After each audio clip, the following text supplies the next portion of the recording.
बहुत समय पहले हिमालय की तलहटी में एक समृद्ध राज्य था। नाम था सुवर्णगढ़। इस राज्य के राजा वीरेंद्र साहसी और न्यायप्रिय शासक थे। लेकिन उनके राज्य के उत्तर में एक विशाल पर्वत था, जिसे लोग रहस्यमयी पर्वत कहते थे। कहा जाता था कि वहां रात को अजीब सी रोशनी चमकती और रहस्यमयी ध्वनियां सुनाई देती। गांव के लोग डर के मारे वहां कभी नहीं जाते।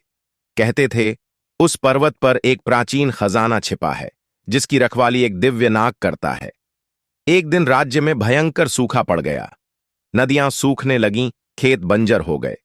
तब राजपुरोहित ने राजा से कहा, महाराज, रहस्यमयी पर्वत पर एक चमत्कारी झरना है। अगर उसका जल राज्य में लाया जाए तो भूमि फिर से हरी भरी हो सकती है।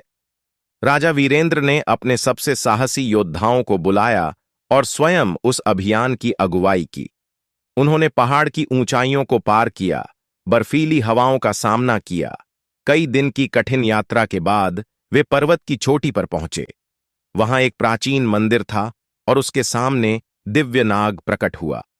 नाग ने कहा, हे वीरेंद्र, यह झरना केवल उसी को मिलेगा जो अपने राज्य के लिए कुछ बलिदान देने को तैयार होगा। राजा ने बिना हिचकिचाए अपनी राजमुकुट उतार कर कहा, यदि मेरे मुकुट की जगह मेरे लोगों का जीवन वापस आ जाए तो यही मेरा बलिदान होगा। नाग मुस्कुराया और बोला, तुम्हारी निष्ठा ने इस पर्वत के श्राप को तोड़ दिया है। यह झरना अब हमेशा बहता रहेगा। राजा ने अपने सैनिकों के साथ जल को राज्य तक पहुंचाया।